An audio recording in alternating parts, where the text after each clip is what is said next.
हरि ऐसे बसो मेरे मन में, जैसे तुलसी बसी आंगन में।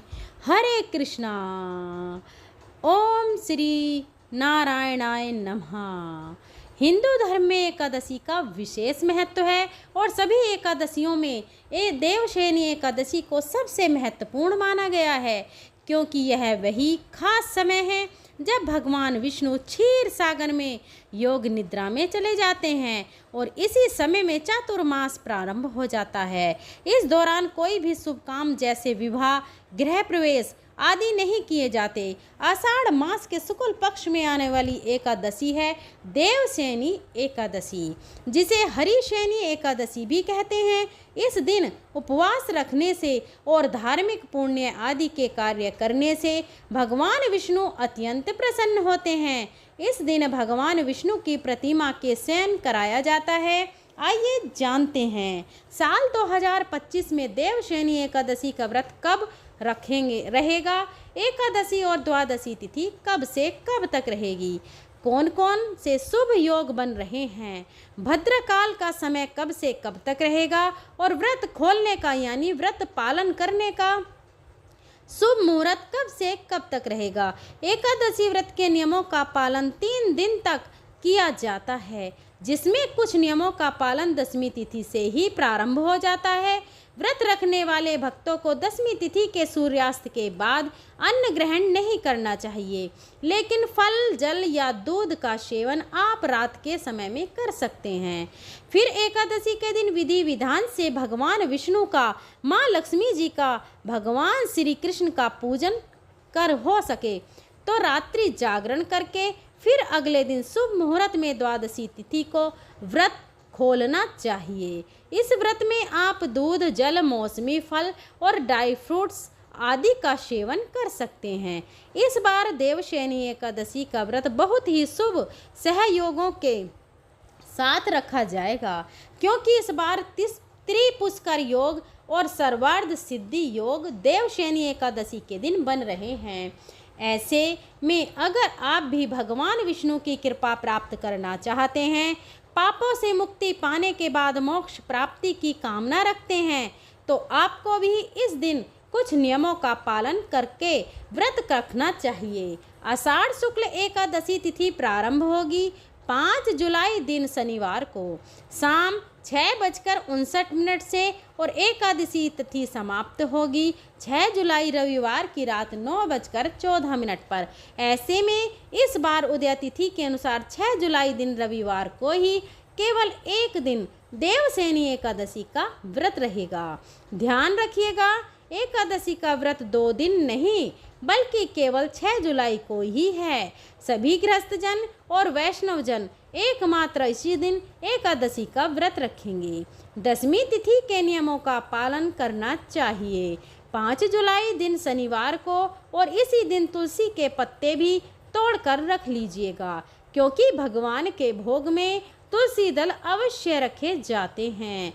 6 जुलाई रविवार को ब्रह्म मुहूर्त सुबह 4:14 से 5:22 तक रहेगा। सूर्योदय होगा 5:50 पर, सूर्यास्त शाम 7:12 पर, अभिजीत मुहूर्त दोपहर 12:04 से 12:58 तक और साध्य योग पूरा दिन रहने के बाद रात 9:27 पर समाप्त होगा।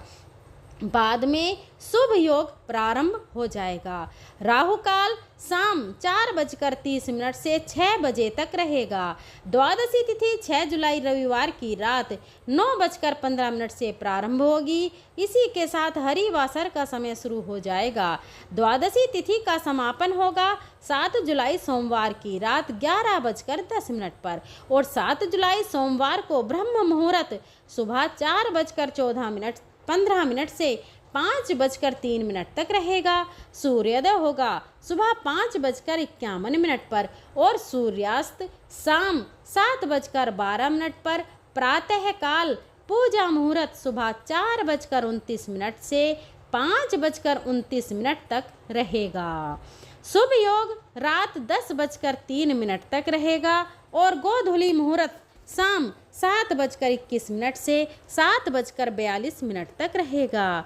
राहु काल शाम 7:30 से 9 बजे तक रहेगा। जब तक हरिवासर रहता है तब तक व्रत नहीं खोला जाता और हरिवासर इस बार 7 जुलाई सोमवार को सुबह 4 बजे तक समाप्त होगा। देवसैनी एकादशी का व्रत खोला जाएगा 7 जुलाई सोमवार को सुबह 5:29 से 8:36 के बीच में।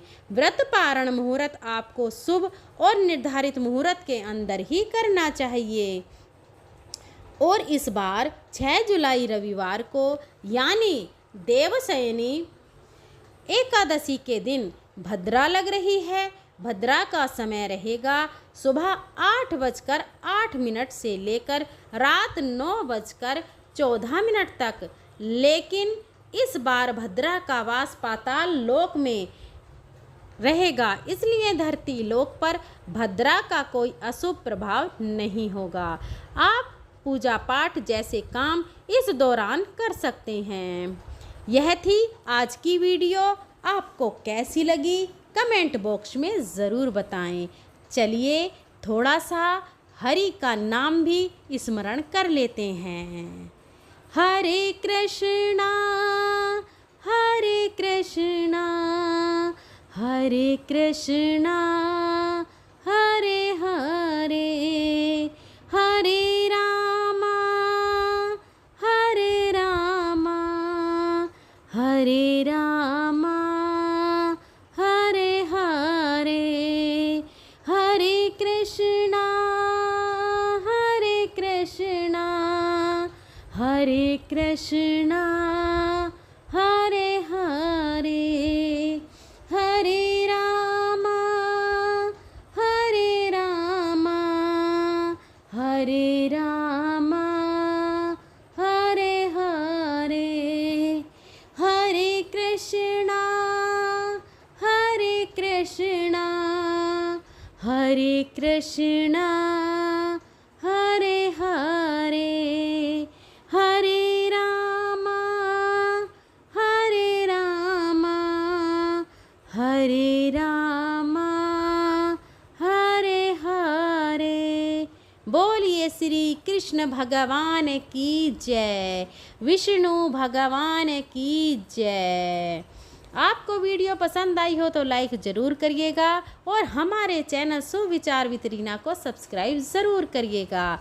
बेल आइकन को प्रेस कीजिएगा ताकि आने वाली सभी वीडियो की नोटिफिकेशन आपको मिल सके। भक्तजनों, अगर मेरे बोलने में कहीं भी कोई गलती होती है तो मैं आपसे हाथ जोड़कर माफ़ी चाहती हूँ। अगर आप अंत तक हमारी वीडियो में बने रहे तो मैं आपका हाथ जोड़कर तहे दिल से धन्यवाद देती हूँ। मिलते हैं अगली वीडियो में, तब तक के लिए धन्यवाद। जय श्री हरि विष्णु।